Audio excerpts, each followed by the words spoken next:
Through Fire and Water, Chapter 11, The Scribe. On Rosh Hashanah, Taf Kuf Samach Hey, September 6th, 1804, Rebbe Nachman's lesson spoke about how one who wants to teach Torah must first pour out his heart in passionate prayer and entreaty to God, in words hot as burning coals, until the supreme heart, the source of all Torah teachings, is aroused, and the teachings flow forth. Pasach tzur vayazuvu mayim. He opened the rock, and the waters gushed forth. Reb Noson describes the giving of this lesson. On Rosh Hashanah, the Rebbe always used to start his lesson at dusk after the first day, just as the second night was beginning. It was already getting dark. I was sitting very close to him, looking carefully. I saw that he was saying the words on which the lesson is based. From the Zohar, 9 precious perfections were given to the beard.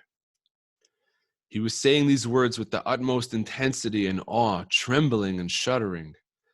The sight cannot be imagined. Several times he pulled his beard very strongly. It is impossible to describe. Indeed, the Rebbe once said that before he used to say the first word of a lesson, he felt he was about to expire. The lesson speaks about the great holiness of the land of Israel and the importance of yearning to get there. The Rebbe said, whoever wants to be a Jew, which means to rise constantly from level to level, can only succeed through the land of Israel. That is the main victory. After the lesson, Reb Noson asked the Rebbe, which aspect of the Holy Land do you mean? Rebbe Nachman said, I meant Israel quite literally, with its houses and apartments. The Rebbe said that every Jew should go to the Holy Land, even if one faces the most difficult obstacles. One must long, yearn, and desire to visit the Holy Land at least once in one's lifetime. One should be willing to travel there on foot, as our father Abraham did. After concluding the lesson, Rebbe Nachman said, today I spoke about fire and water. Reb Noson said that when he heard the Rebbe giving this lesson, he felt thunder and lightning in his mind. It put a burning desire into his heart to travel to the Holy Land. He wanted to go immediately, but he brushed aside the thought. After all, he thought, how can I leave the Rebbe for such a long time? But the idea of a pilgrimage to the land of Israel was never far from his mind, and it eventually materialized some 17 years later. A few days after that Rosh Hashanah, Rebbe Nachman quite unexpectedly taught another major lesson, which is printed in Likutei Moharan Tarachaf Beis. Reb Noson writes, the Rebbe had been sitting with us and had instructed someone to bring him olive oil and a wick and prepare him a lamp. He then lit the lamp himself, as he used to do from time to time. He would suddenly light a lamp of olive oil, evidently in order to sweeten harsh judgments. Soon after lighting the lamp, the Rebbe spoke to us in great awe and suddenly asked for a copy of Slichos. A book was brought to him. He opened it and recited part of one of the Yom Kippur Slichos. All this was in front of all of us. We were standing around him and he was sitting on his chair next to the table in his room. He then began speaking about the Garden of Eden and Gehenna, how both are in this world. He led on from subject to subject until he completed the entire lesson. It took him about 4 hours. What passed in that time is impossible to relate in writing. How happy was the hour, happy were the moments that we stood before him. Later, on the Shabbos after Sukkot, he said that for the sake of this lesson, he had given 1,000 gold coins to the guard at the entrance there in the higher realms. Hearing this lesson marked an important turning point in Reb Noson's understanding of the uniqueness of Rebbe Nachman's teachings. Previously, when I heard the lesson Raice Menorah Zahav in Torah Ches, I had thought that the Rebbe's teachings were similar to those of the holy Reb Shimshon of Astropol, Zal. But when I heard this lesson, I saw that the Rebbe's teachings were totally and truly original. The next month, Reb Noson finished saying Kaddish for his mother. The day before, Rebbe Nachman taught a lesson into which he wove the concept of the Kaddish, the Likutei Moharan Kuf Ayin Zayin.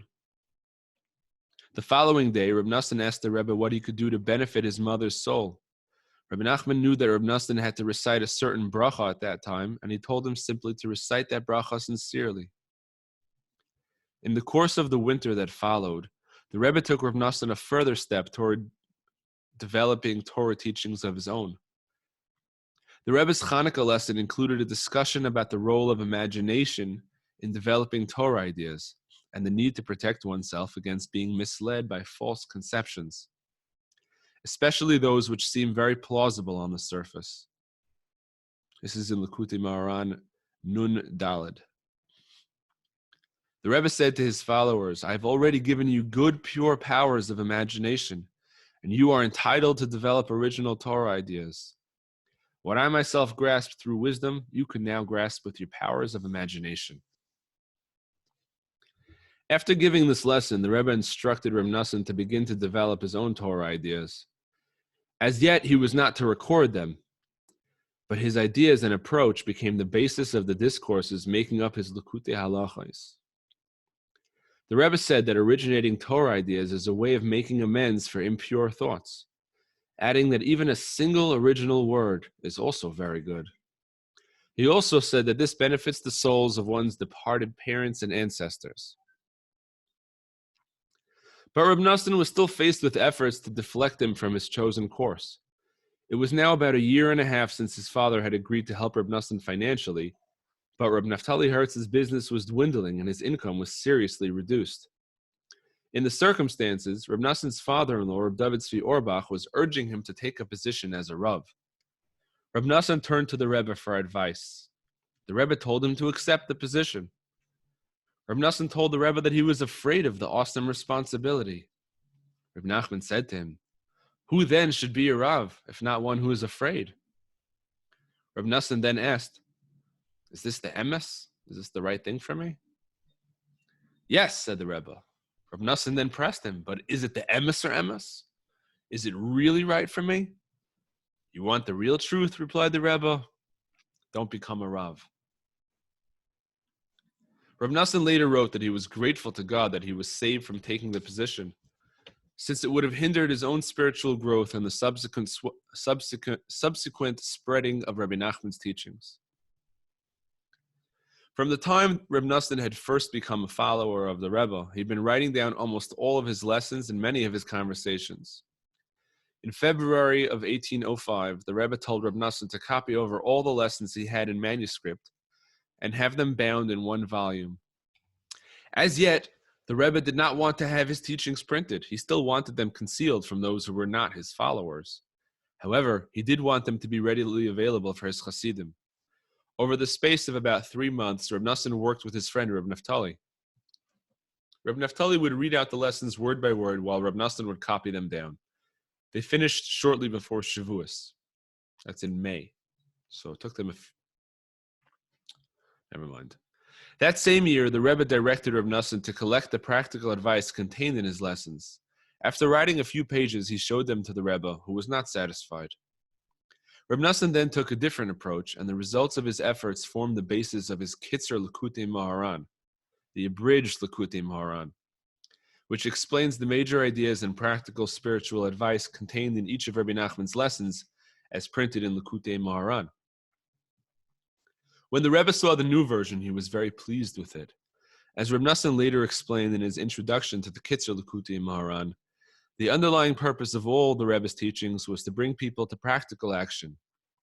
For the main thing is not the learning, but the doing. Lo ha-medrash hu ha'ikar, ela ha'maisa. Just before Rosh Chodesh Nisan Tov Kuf Samachay, March of 1805, Reb Nachman's son, Reb Shlomo Ephraim, was born. The Rebbe had the highest hopes for this child, indicating that his soul was very exalted and would greatly benefit the world. Reb Noson and other followers of the Rebbe arrived in Breslov the day after Shlomo Ephraim was born and stayed until a few days after the bris.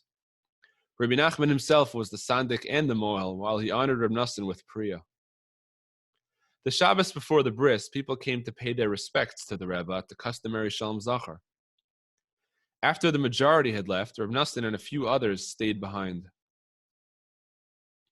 Reb Noson writes, "The Rebbe noticed that my shoe was very misshapen.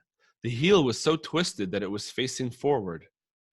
The Rebbe said, "Your shoe has got a face like a slap in the face." Then he was silent for a while. We certainly believe that nothing he said was simple and all his words contained deep secrets. He then said, "Our casual talk. Let some mystic tell me how that comment contains all the mystical intentions of circumcision, as well as things that are higher than mystical intentions." With awesome grace and holiness, the words began to flow forth from his lips. He mentioned various statements by the rabbis involving the idea of sandals, all of them pointing to how the concept of the sandal contains deep Torah secrets. His reference to a slap in the face touches on the concept of the abuse of the covenant, Begam HaBris, and the remedy for this, which is bound up with the idea of circumcision, Bris Milah, the sign of the covenant. He then gave an entire lesson, printed in Likutei Moharan, Samach Gimel. None of us yet knows how far it reaches. He did not explain the relationship between the different parts of the lesson. Everything was presented elusively in a succession of flashing sparks. We saw with our own eyes the wonders of the Creator and how even the casual remarks of the true tzaddikim clothe deep secrets such as these. May God grant us the merit of understanding all of this completely. Aside from the deeper intentions in the Rebbe's lesson, its surface meaning contained the personal message directed at Reb Noson, whose twisted shoe somewhat upset Rebbe Nachman. There is an express statement from the rabbis that a Torah scholar should not walk about in the street in patched shoes. This is in the Gemara Brachos, Mem Gimel Amud Beis. The Rebbe was giving Reb Noson a figurative slap in the face for doing so, especially in view of his future role as a leader, which is also alluded to in the lesson. The Chacham Hador is depicted there as an ant. The ant is noteworthy for her diligence, a quality for which Rebbe Nachman gave Reb Noson special praise, saying that because of this, he would certainly become a leader of the Jewish people. Between Pesach and Shavuos, Reb Noson and Reb Naftali came quite often to see the Rebbe, who began to show displeasure at their frequent visits. This caused them some distress. At last, they no longer faced obstacles at home and were free to visit the Rebbe at will. But now they had to weigh each time whether to travel in case the Rebbe would be angry. Still, they overcame this obstacle as well and went anyway. After being with the Rebbe for Shavuos, Reb Noson returned home to Nemirov. But 8 days later, he felt extremely leaden in his devotions, very heavy, and very much wanted to travel to the Rebbe again. However, he was afraid to go in case the Rebbe would be upset. Eventually, Reb Noson had the idea that he would go to Breslov to have the manuscript of the Rebbe's teachings bound. After all, he said to himself, the Rebbe had explicitly told him not to have the book bound in Nemirov because of the Rebbe's many opponents there. Reb Noson now had a valid reason for traveling to Breslov, and he thought that while there he would be able to speak to the Rebbe. Reb Noson arrived in Breslov early on Friday morning, but he was too afraid to go into the Rebbe. However, as the Rebbe came out of his room, he saw Reb Noson and asked him why he had come. Reb Noson told him he wanted to see to the binding of the book. For that you had to come to Breslov, said the Rebbe. Reb Noson said nothing out of awe and respect for the Rebbe. Reb Noson then went to the binder, thinking that he would spend the whole day until Shabbos there so as to keep watch while he worked. The Rebbe had warned not to let outsiders see his teachings. Reb Noson writes, but the Rebbe's goodness and mercy were endless. If he pushed me away a little with his left hand, he drew me very close with his right hand. And indeed, even his pushing one away was really an amazing way of drawing one close if one really wanted the truth. Suddenly he sent one of his followers to the binder to sit there in my place and told me to come to him. I went running to the Rebbe. He was in his small room off to the side of the Beis Medrash. He sat on his bed and spoke to me at length with the greatest warmth and kindness, doing all he could to make me happy and giving me great comfort and encouragement. His words were so pure and pleasant, sweeter than the sweetest honey. That whole day, the Rebbe sat at home with us, talking a great deal. He didn't go to the mikveh until shortly before dark, even though his usual custom on Erev Shabbos was to go at midday. At length, he said, how hard it is to be a public figure and a leader, how much he had to suffer, and he had to bear the entire responsibility on his own shoulders. You think that the binding of this book is quite unimportant, but how many worlds depend on the binding of this book? It was then that I began to get a glimmer of understanding of the awesome greatness of everything connected with his books and teachings, to the point that even just the binding of the book was something that so many worlds depended upon. Owing to delays with the binding, the work was not finished until the following Thursday. Every day that week, the Rebbe spoke to me at length. Everything he said was to encourage me to be happy. He said that even when someone is lying sick in bed, the way to deal with him is to encourage him and tell him not to become despondent, because having a positive attitude is precisely what makes him get better. He told me to be as positive and joyous as possible. Will you be depressed? You of all people should be especially happy always. Are you going to let yourself be pushed down? A lot is going to happen. Hold firm, my brother. God is with you. Don't be afraid. When the binding of the book was finally completed, Reb Noson took it to the Rebbe, who again gave him much encouragement. The Rebbe said to Reb Noson, "You're still not happy, but the time will come when you will know my greatness." The Rebbe then revealed to Reb Noson for the first time that he had written another work on an altogether more exalted plane. This was the work now known as the Sefer HaNisraf, the burned book, of which the Rebbe said that no one could understand anything except someone who was so great a tzaddik that he was the leading light of his generation, and at the same time so learned that he was fully versed in all the 7 wisdoms. Reb Noson was later to transcribe this work, although in the end Rebbe Nachman ordered it to be burned, as we shall see. While in Breslov attending to the binding of the Rebbe's lessons, Reb Noson also heard about another major fruit of the Rebbe's endeavors. This was the Tikkun HaKlali, the general remedy, which the Rebbe had first started to reveal immediately prior to Reb Noson's arrival in Breslov the previous Friday. The Rebbe then taught that the remedy for Tikkun Laila, a nocturnal emission, is to recite 10 psalms, though at this stage he did not reveal which 10 psalms to recite. He simply said that it would be desirable to establish which specific 10 psalms include all the 10 kinds of melody on which the book of Psalms is based. It was not until 1810 that the Rebbe revealed which the 10 psalms were. Reb Noson was first told about the teaching by the Rebbe's son-in-law, Reb Yoske, and then learned more details from the Rebbe himself. Reb Noson writes, "During this same period, the Rebbe also spoke to me about his own great pain and suffering, especially on account of his granddaughter, who was then seriously ill with pox or measles. He told me he felt every pain of the child in his own heart and would willingly suffer the illness himself instead of her. He went on to say that all his sufferings were bound up with God's inscrutable ways, which he had discussed in his teaching that Shavuos, Likutei Moharan lesson Nun Vav. He then spoke of the story in Shivchei Ari of how Reb Chaim Vital once pressed the Ari to reveal a particular secret, but the Ari did not want to, saying it would be very dangerous for him to do so. Reb Chaim Vital continued to press the Ari until eventually he was forced to reveal it, because he had said he had only come into this world in order to remedy Reb Chaim Vital's soul. Directly afterwards, the Ari's son became sick and died as a result. How is it possible to understand this? The Ari was forced to reveal the secret because Reb Chaim Vital pressed him, yet he was punished for doing so. This is an example of the inscrutability of God's ways. The Rebbe went on to say that all his sufferings with his children were because he was working with us and trying to bring us closer to God.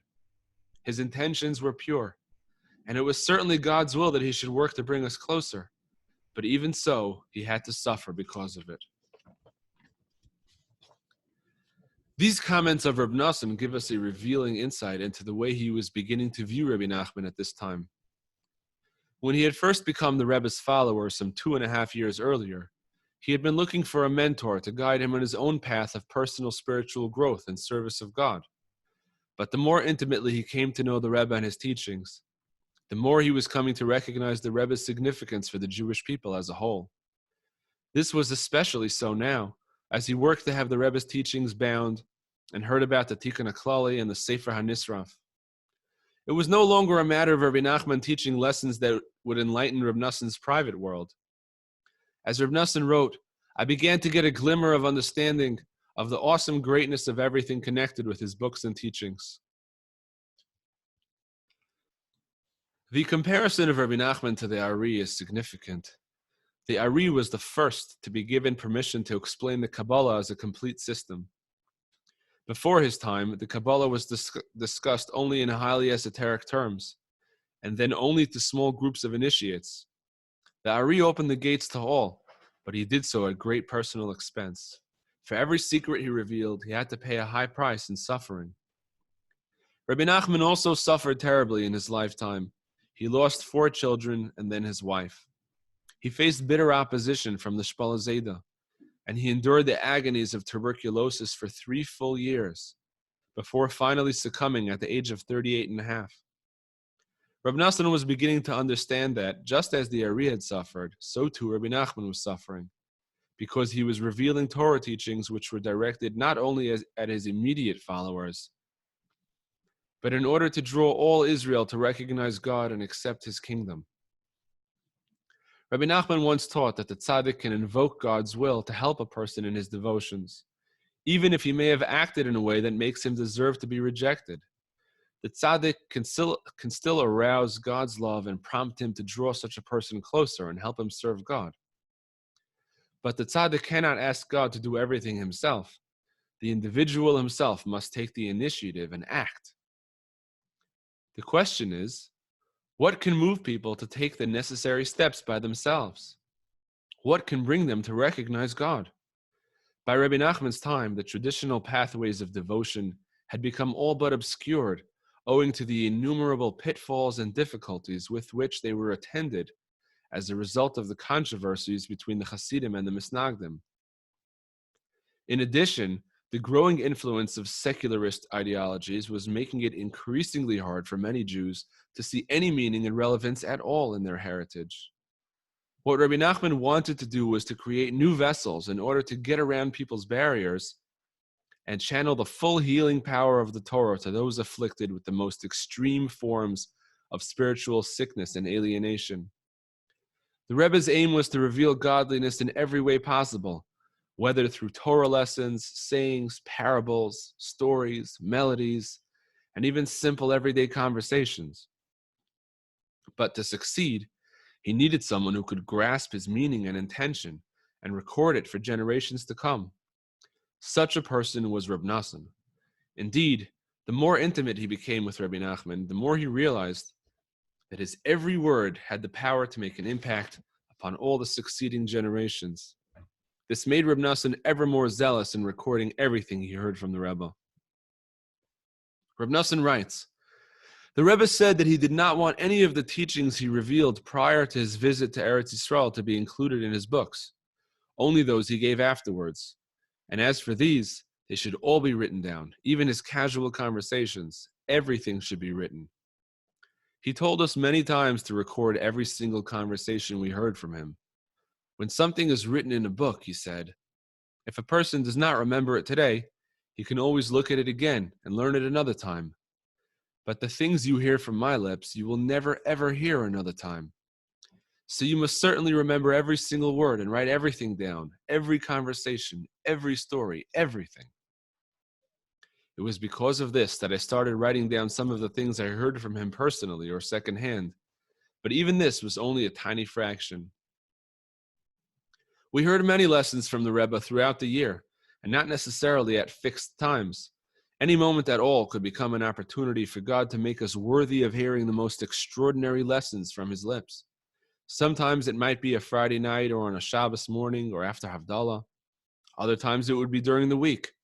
Many times it happened that following on from his conversations with us about worldly matters, current events, etc., for he used to talk to us about these things a great deal, and we, for our part, would say whatever came to our mouths. We would hear from him many Torah teachings, and the teachings were linked with everything we'd been talking about. This happened very regularly.